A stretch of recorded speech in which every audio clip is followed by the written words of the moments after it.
तो मेरी तरफ से आप सबसे माफ़ी मांगता हूं कि मैं थोड़ी लेट हो गया क्योंकि ट्रैफिक जाम की वजह से।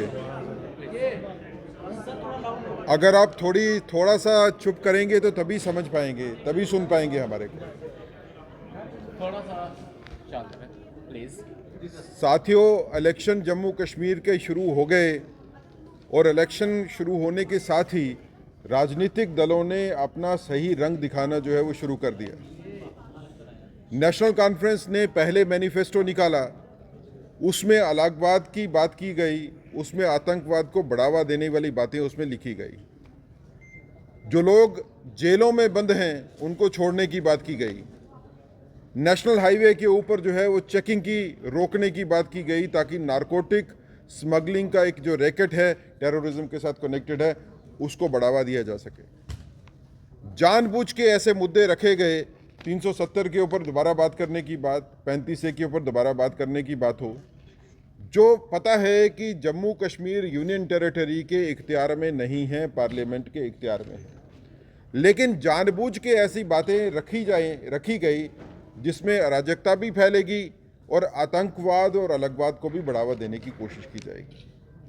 लेकिन नेशनल कॉन्फ्रेंस का मैनिफेस्टो आने के इमीडिएटली बाद, जानते हुए कि नेशनल कॉन्फ्रेंस की मंशा क्या है, ये जानते हुए कि मैनिफेस्टो में नेशनल कॉन्फ्रेंस ने क्लियर कर दिया कि वो अलगवाद को बढ़ावा देने की ताकतों को मजबूत करेंगे, वो आतंकवादियों को मजबूत करेंगे और वो देश को तोड़ने की बात करने वालों को भी सहारा देंगे। इसके जानने के बावजूद भी कांग्रेस ने नेशनल कॉन्फ्रेंस के साथ अलायंस किया। तो क्या कांग्रेस जो है वो नेशनल कॉन्फ्रेंस का मैनिफेस्टो को मानती है और उसी एजेंडा को जो है वो जम्मू के ऊपर भी अप्लाई करना चाहती है? जम्मू की जनता को भी अब ये फैसला करना पड़ेगा कि कांग्रेस का हाथ नेशनल कॉन्फ्रेंस का मैनिफेस्टो को पकड़े हुए है। तो क्या जम्मू खित्ते के लोग चाहते हैं कि आर्टिकल 370 और 35A की बहाली हो? क्या जम्मू के लोग चाहते हैं कि आतंकवाद भी बढ़े और अलगवाद जो है उसको भी बढ़ाने की बात जो करने वाले हैं उनको सत्ता में लाना है? ये दो ताकतें, नेशनल कॉन्फ्रेंस और कांग्रेस, इन दो ताकतों का मिलने का मतलब साफ है कि आप लोग अंदर से एक ही हो। आप लोग, कांग्रेस के लोग, जम्मू वाले लोगों को गुमराह करने के लिए आप व्यक्तित्व तो डिफरेंट देते हो, लेकिन जिन ताकतों के साथ मिलकर आप बैठे हो वो ताकतें वो है कि जम्मू विरोधी ताकतें हैं। ये जम्मू के लोगों को जो शांति से रह रहे हैं उनको शांति से नहीं रहने देंगे। जो आतंकवाद और अलगवाद कश्मीर में था, उस आतंकवाद और अलगवाद को आप जम्मू में लाने की कोशिश है। पत्थरबाजों को आप छोड़ोगे, वो जो लोग क्रिमिनल केसेस में इन्वॉल्व हैं जेलों में उनको छोड़ोगे, तो समाज की क्या दिशा होगी? जहां भारतीय जनता पार्टी जो देशभक्त हैं उनको आगे बढ़ाने की बात करती है। भारतीय जनता पार्टी ने मैंडेट दिया किश्तवाड़ में, अगर आप देखें तो जिन लोगों ने देश के लिए अपनी जान दी उनके घर की बच्ची को हमने मैंडेट दिया। और अगर आप देखेंगे कि नेशनल कॉन्फ्रेंस ने और पीडीपी ने किन लोगों को मैंडेट दिया अपना, वो लोग जो हमेशा से आतंकवाद की बात करते रहे हैं, जो समर्थन करते रहे हैं अलगाववाद का, उनको मैंडेट दिया।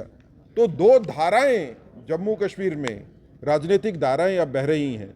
एक वो जो राष्ट्र को मजबूत करना चाहती हैं, जो देशभक्तों का सम्मान करती हैं, जो चाहती हैं कि जम्मू और कश्मीर दोनों खित्तों में जो है वो शांति स्थापना हो, और दूसरी वो ताकतें जो शांति के खिलाफ काम करती हैं, जो राष्ट्र विरोधी और जनता विरोधी ताकतों को मजबूत करना चाहती हैं, जो जम्मू कश्मीर को पीछे धकेलना चाहती हैं 10 साल पहले वाली पोजीशन में।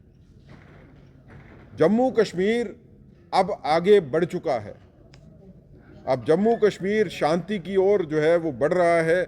यहाँ पे तरक्की भी हुई। यहाँ के युवा लोग अब देखते हैं कि आने वाले वक्त में कितनी नौकरियां उनको मिलेंगी। भारतीय जनता पार्टी ही एक पार्टी है जो आश्वासन देती है कि हम युवाओं का भी ध्यान रखेंगे, महिलाओं का भी ध्यान रखेंगे, किसानों का भी ध्यान रखेंगे। अगर शेड्यूल कास्ट, शेड्यूल ट्राइब की तरफ किसी ने सोचा तो भारतीय जनता पार्टी ने सोचा। अगर पीओजे के रेफ्यूजीज हों या वेस्ट पाकिस्तान के रेफ्यूजीज हों, उनकी बात किसी ने की तो वो भारतीय जनता पार्टी ने की। कस्टोडियन की जगहों के ऊपर लोगों को राइट दिलवाने की अगर बात की तो भारतीय जनता पार्टी ने बात की। ये सभी चीज़ों को देखते हुए भारतीय जनता पार्टी ये जनता से अपील करती है कि देश विरोधी ताकतों को पहचानिए। ये लोग आपके बीच में ही आए हैं, आपके बीच में बैठ के काम करेंगे और बाद में आपके अगेंस्ट सारे के सारे फैसले जो है वो होंगे। तो राष्ट्रहित में सजग रह के वोट डालिए। भारतीय जनता पार्टी को आपने देखा, परखा और आपने पाया है। पिछले 11 साल तकरीबन हो गए सत्ता में रहते हुए दिल्ली में। इस पीरियड में आपने देखा कि मोदी जी ने जो कहा उसको किया। जो हम वादे करते हैं मैनिफेस्टो में, वो वादे हम पूरे करते हैं। जब 2014 में हमने वादे जितने किए उनमें से 95% से ज़्यादा वादे हमने पूरे किए। 2019 में जितने वादे हुए पार्लियामेंट्री इलेक्शन के मैनिफेस्टो में, उसमें भी 95% से ज़्यादा वादे पूरे हुए। भारतीय जनता पार्टी वादे करती है निभाने के लिए, दूसरी पार्टियां वादे करती हैं जनता को गुमराह करने के लिए, क्योंकि उनकी कोई मंशा नहीं होती वादे पूरे करने की। वो सिर्फ आपके वोट के लिए बात करते हैं।